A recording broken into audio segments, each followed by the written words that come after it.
When Jesus had spoken these words, he went out with his disciples across the brook Kidron, where there was a garden which he and his disciples entered. Now Judas, who betrayed him, also knew the place, for Jesus often met there with his disciples. So Judas, having procured a band of soldiers and some officers from the chief priests and the Pharisees, went there with lanterns and torches and weapons. Then Jesus, knowing all that would happen to him, came forward and said to them, "Whom do you seek?" They answered him, "Jesus of Nazareth." Jesus said to them, "I am he." Judas, who betrayed him, was standing with them. When Jesus said to them, "I am he," they drew back and fell to the ground. So he asked them again, "Whom do you seek?" And they said, "Jesus of Nazareth." Jesus answered, "I told you that I am he. So if you seek me, let these men go." This was to fulfill the word that he had spoken. "Of those whom you gave me, I have lost not one." Then Simon Peter, having a sword, drew it and struck the high priest's servant and cut off his right ear. So Jesus said to Peter, "Put your sword into its sheath. Shall I not drink the cup that the Father has given me?" So the band of soldiers and their captain and the officers of the Jews arrested Jesus and bound him. First they led him to Annas, for he was the father-in-law of Caiaphas, who was high priest that year. It was Caiaphas who had advised the Jews that it would be expedient that one man should die for the people. Simon Peter followed Jesus, and so did another disciple. Since that disciple was known to the high priest, he entered with Jesus into the courtyard of the high priest, but Peter stood outside at the door. So the other disciple, who was known to the high priest, went out and spoke to the servant girl who kept watch at the door, and brought Peter in. The servant girl at the door said to Peter, "You also are not one of this man's disciples, are you?" He said, "I am not." Now the servants and officers had made a charcoal fire, because it was cold, and they were standing and warming themselves. Peter also was with them, standing and warming himself. The high priest then questioned Jesus about his disciples and his teaching. Jesus answered him, "I have spoken openly to the world. I have always taught in synagogues and in the temple, where all Jews come together. I have said nothing in secret. Why do you ask me? Ask those who have heard me what I said to them. They know what I said." When he had said these things, one of the officers standing by struck Jesus with his hand, saying, "Is that how you answer the high priest?" Jesus answered him, "If what I said is wrong, bear witness about the wrong. But if what I said is right, why do you strike me?" Annas then sent him bound to Caiaphas the high priest. Now Simon Peter was standing and warming himself. So they said to him, "You also are not one of his disciples, are you?" He denied it and said, "I am not." One of the servants of the high priest, a relative of the man whose ear Peter had cut off, asked, "Did I not see you in the garden with him?" Peter again denied it, and at once a rooster crowed. Then they led Jesus from the house of Caiaphas to the governor's headquarters. It was early morning. They themselves did not enter the governor's headquarters, so that they would not be defiled, but could eat the Passover. So Pilate went outside to them and said, "What accusation do you bring against this man?" They answered him, "If this man were not doing evil, we would not have delivered him over to you." Pilate said to them, "Take him yourselves and judge him by your own law." The Jews said to him, "It is not lawful for us to put anyone to death." This was to fulfill the word that Jesus had spoken to show by what kind of death he was going to die. So Pilate entered his headquarters again and called Jesus and said to him, "Are you the king of the Jews?" Jesus answered, "Do you say this of your own accord? Or did others say it to you about me?" Pilate answered, "Am I a Jew? Your own nation and the chief priests have delivered you over to me. What have you done?" Jesus answered, "My kingdom is not of this world. If my kingdom were of this world, my servants would have been fighting, that I might not be delivered over to the Jews. But my kingdom is not from the world." Then Pilate said to him, "So you are a king?" Jesus answered, "You say that I am a king. For this purpose I was born, and for this purpose I have come into the world, to bear witness to the truth. Everyone who is of the truth listens to my voice."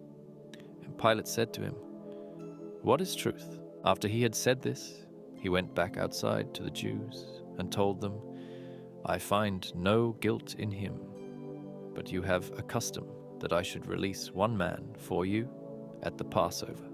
So do you want me to release to you the King of the Jews?" They cried out again, "Not this man, but Barabbas." Now Barabbas was a robber. Then Pilate took Jesus and flogged him, and the soldiers twisted together a crown of thorns and put it on his head and arrayed him in a purple robe. They came up to him saying, "Hail, King of the Jews," and struck him with their hands. Pilate went out again and said to them, "See, I am bringing him out to you, that you may know that I find no guilt in him." So Jesus came out, wearing the crown of thorns and the purple robe. Pilate said to them, "Behold the man." When the chief priests and the officers saw him, they cried out, "Crucify him! Crucify him!" Pilate said to them, "Take him yourselves and crucify him, for I find no guilt in him." The Jews answered him, "We have a law, and according to that law he ought to die because he has made himself the Son of God." When Pilate heard this statement, he was even more afraid. He entered his headquarters again and said to Jesus, "Where are you from?" But Jesus gave him no answer. So Pilate said to him, "You will not speak to me? Do you not know that I have authority to release you and authority to crucify you?" Jesus answered him, "You would have no authority over me at all unless it had been given you from above. Therefore, he who delivered me over to you has the greater sin." From then on, Pilate sought to release him, but the Jews cried out, "If you release this man, you are not Caesar's friend. Everyone who makes himself a king opposes Caesar." So when Pilate heard these words, he brought Jesus out and sat down on the judgment seat at a place called the Stone Pavement, and in Aramaic Gabbatha. Now it was the day of preparation of the Passover. It was about the 6th hour.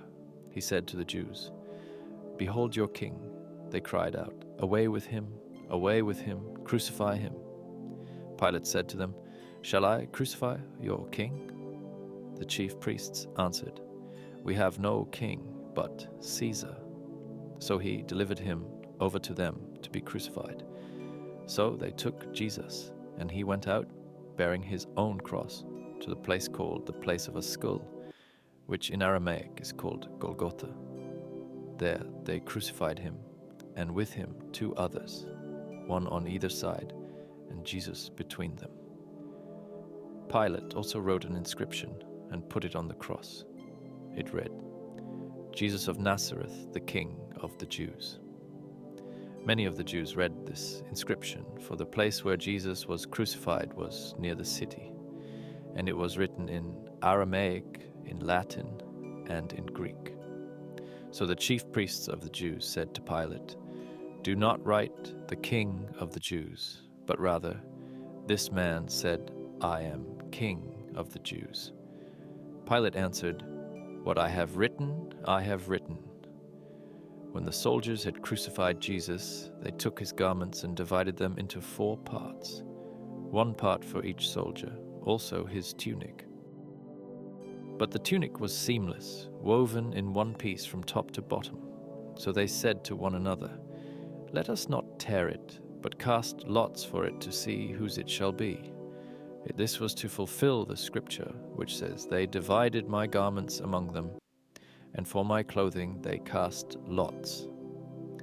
So the soldiers did these things, but standing by the cross of Jesus were his mother and his mother's sister, Mary the wife of Clopas, and Mary Magdalene. When Jesus saw his mother and the disciple whom he loved standing nearby, he said to his mother, "Woman, behold your son." Then he said to the disciple, "Behold your mother." And from that hour the disciple took her to his own home. After this, Jesus, knowing that all was now finished, said, "I thirst." A jar full of sour wine stood there, so they put a sponge full of the sour wine on a hyssop branch and held it to his mouth. When Jesus had received the sour wine, he said, "It is finished," and he bowed his head and gave up his spirit. Since it was the day of preparation, and so that the bodies would not remain on the cross on the Sabbath, for that Sabbath was a high day, the Jews asked Pilate that their legs might be broken and that they might be taken away. So the soldiers came and broke the legs of the first and of the other who had been crucified with him. But when they came to Jesus and saw that he was already dead, they did not break his legs. But one of the soldiers pierced his side with a spear, and at once there came out blood and water. He who saw it has borne witness, his testimony is true, and he knows that he is telling the truth, that you also may believe. For these things took place that the scripture might be fulfilled. Not one of his bones will be broken. And again another scripture says, "They will look on him whom they have pierced." After these things, Joseph of Arimathea, who was a disciple of Jesus, but secretly for fear of the Jews, asked Pilate that he might take away the body of Jesus, and Pilate gave him permission. So he came and took away his body. Nicodemus also, who earlier had come to Jesus by night, came bringing a mixture of myrrh and aloes, about 75 pounds in weight.